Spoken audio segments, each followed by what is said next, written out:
Alright, so we're here with a 26-year-old Toyota Corolla, and we're going to show you how to make improvements to faded plastics.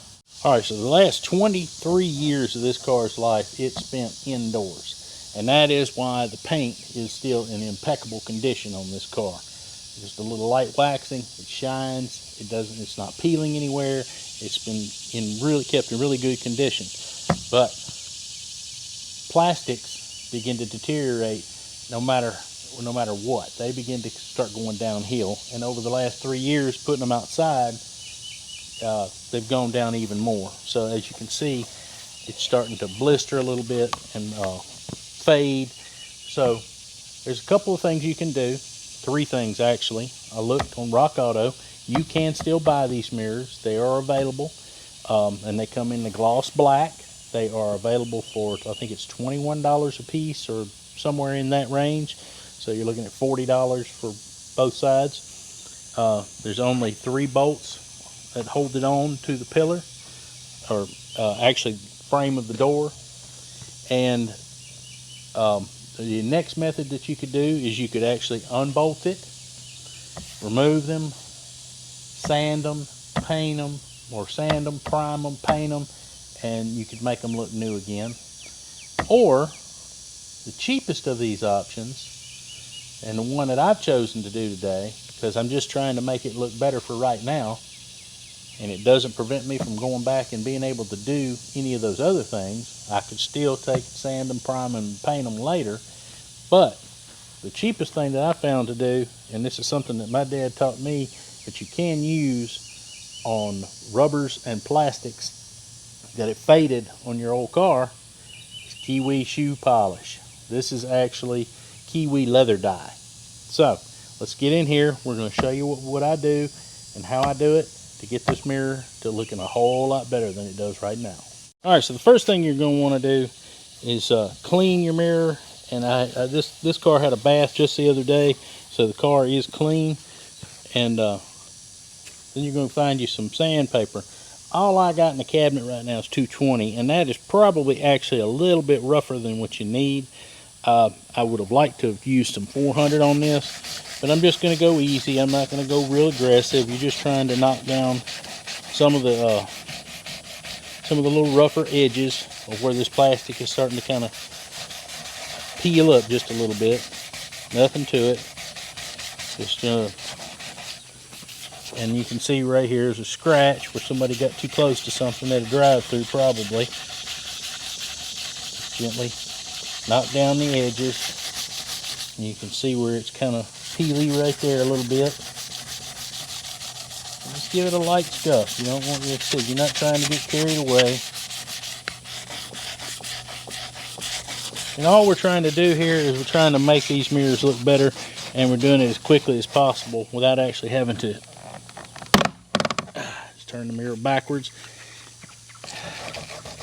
Just be careful when you're turning your mirrors backwards, because sometimes you can break them, because this is 26-year-old plastic. And all I'm trying to do is just scuff up the areas that are faded the worst. Turning that mirror allows me to get in here to this back section a little easier.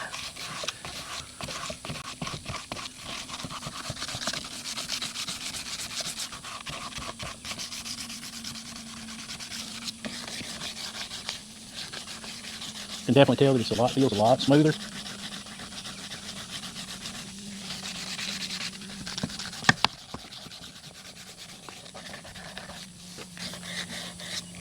Alright, now that's about it for all the scuffing that I'm going to do. Just take a rag, just some brake clean, just squirt it on the rag. You want to wipe it down so you can get any dust from the sanding off of it. Got a little bit down here. Landed on the paint, no big deal. It dusts right off, just dust.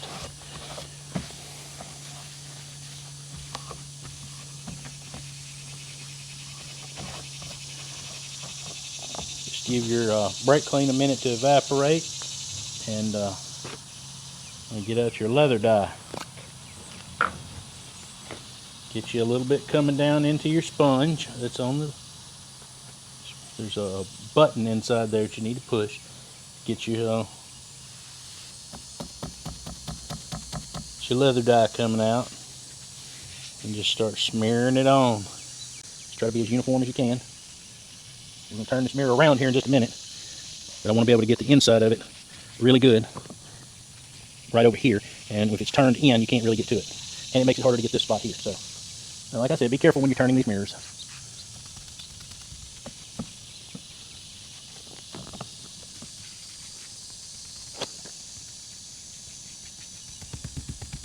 And sometimes it takes a couple of applications to get it to fully cover like you want. So you may have to do a coat, let it dry, and then come back with another coat.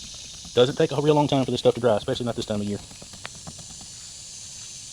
Blot, and then I take and just gently wipe it all in one direction.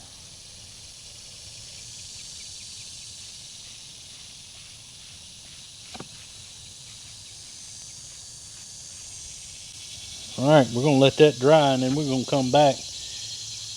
Alright, well there you go. It only took a couple of minutes for it to dry. It's not coming off on your hand. Actually, how long this leather dye will last on these plastics, I don't know. I can't tell you. I know it will. It should hold up pretty good while because it holds up on shoes. But I'm invested in this, in redarkening and reblackening these mirrors for a total of $5 for both of them, and I hadn't even begun to touch what's in this bottle. Just think about it like this. Every time you clean and wash your vehicle, you re-armor all your tires, you may put a little spritz wax on and buff it off.